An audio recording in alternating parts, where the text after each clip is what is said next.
Happy to have our buddy Phil Wood stopping by amongst his entourage of fans out there in the complex. How you doing, bud? I'm good. I've about 7 different jobs now. I was going to say, I've been listening to you and reading you everywhere. Jason Bergman, a tough go to start off the season the other night. Well, he did, and it all comes down to how we interpret situations like that.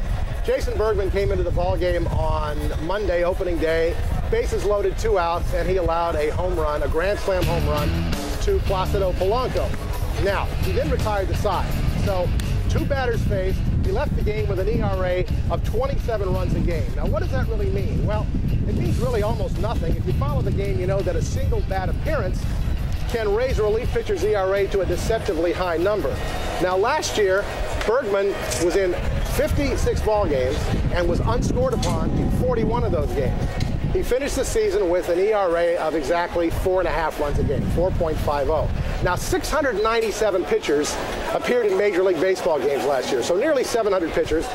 And Jason's ERA ranked at 354, right smack dab in the middle. Now, the league ERA in the National League was 4.20, so Jason's was just 0.3 of a run higher than the league average. So you might remember a book that came out in 2003 called Moneyball by Michael Lewis. Moneyball was about Billy Beane, the general manager of the Oakland Athletics, and how Beane was changing the way that teams look at stats. Historically, runs scored, RBIs, batting average were really what was important. But he thought what was more important was on-base percentage and slugging percentage.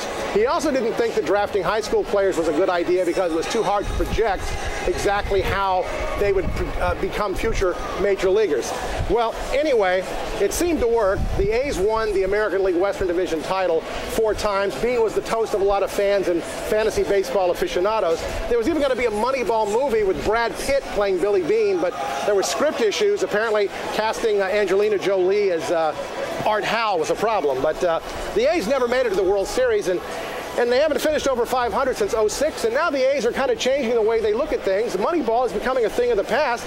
Beane himself has done an about-face on several of his principles, including the whole issue about drafting high school players. Now he believes high school players are grotesquely undervalued, and the A's are drafting high schoolers. The way baseball looks at its own stats has changed several times in the last 100 years, and will likely change several more times in the next 100 years. The way you crunch the numbers, there's no single right way to do it, and likely will not be. But gentlemen, I think that's one of the things that makes baseball the great game it is. There's 100 different ways of looking at things. Well, there really is, and they don't give you anything if you hit a fly ball with runners on first and second deep to the outfield and advances runners to second and third. It's not a sac fly, it's not anything, but yet you advance runners, especially in a ball game. There's a 2-2 ball game. Somebody gets a ground ball with the infield halfway and scores a run. So a lot of stats in this game that don't show up in the old scorebook. No doubt about that. I like what you said, Phil. His ERA after 1 game means nothing. Absolutely. Absolutely nothing. Thank you, my friend.